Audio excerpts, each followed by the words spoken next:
Welcome. In front of me is a Redmi 12R, and today I will show you a couple of tweaks and tricks you can do on this device. So, to get started, we're going to begin by opening up our settings application, and from there we're going to navigate to display, which contains the first thing, which is the dark mode. Now, I already have it enabled, so I'm going to turn it off. I think the device might look a little bit better, at least on the recording, in dark or light mode, so that's what I'm going to stick with.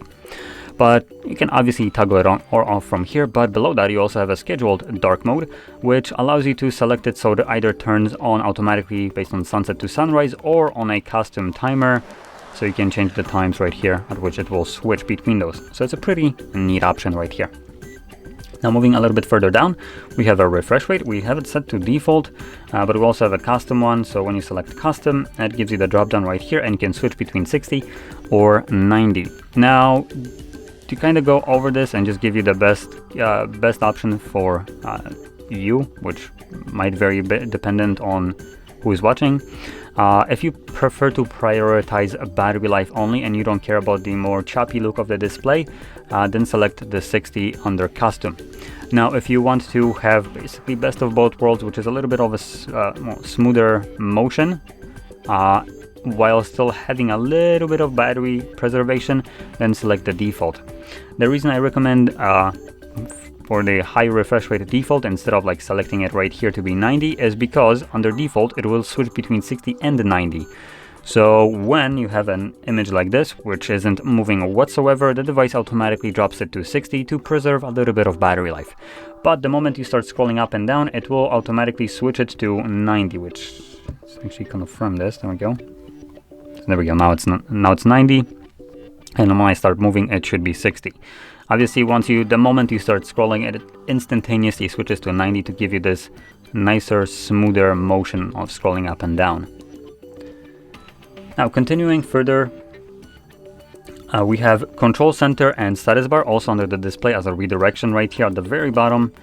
And in here we have a couple different things that might just make your device look a little bit cleaner. So we have things like show notification icons, which we can turn that off, and it will just hide the notifications that are visible right here. Or it will hide them from your status bar only. They will still be obviously visible here. We have also show connection speed, which I think might be turned off by default. And then below that we have show carrier when device is locked, which I just prefer cleanest look possible, so that's what I'm gonna select.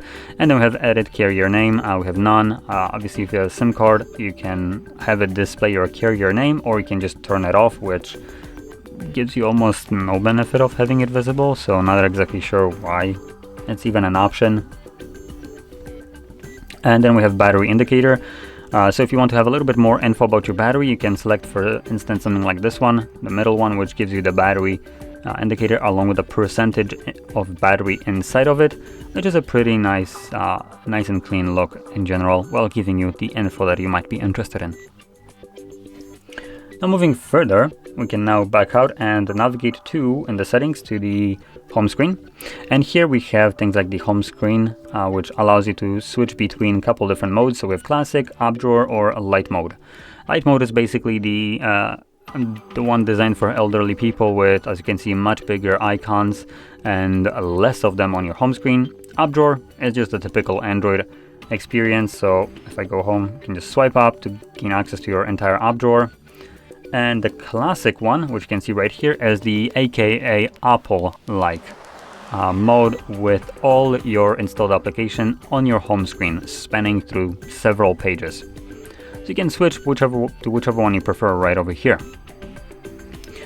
Now moving on to the last option, it's going to be the gestures, which we can find under additional settings, or gesture shortcuts more like.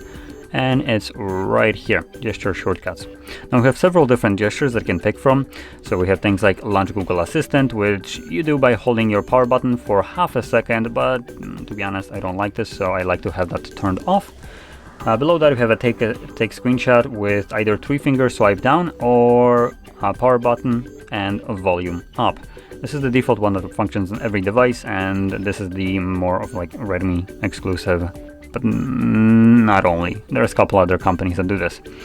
Now, if you find that you, for instance, might be capturing screenshots sometimes randomly, maybe the device just recognizes your normal swipe as a 3-finger swipe for some reason, you can turn it off in here if it just annoys you. Then we have things like turn on torch, aka flashlight, for the normal people. And we have double press the power button, which I do like this one. This is a pretty nice option. When enabled, obviously you just double press the power button and it launches the flashlight, which is really nice and a handy option to have enabled. Not exactly sure why this is now enabled, but whatever.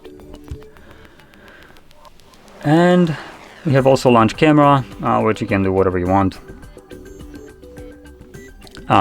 That's why I launched calculator. We have double tap fingerprint sensor to launch calculator. Yeah, I think I'll prefer to select none, considering it also double press acts as double tap, it looks like. So that's kind of conflicting with one another. But anyway, with this being said, hopefully you found this video helpful. If you did, don't forget to hit like, subscribe, and thanks for watching.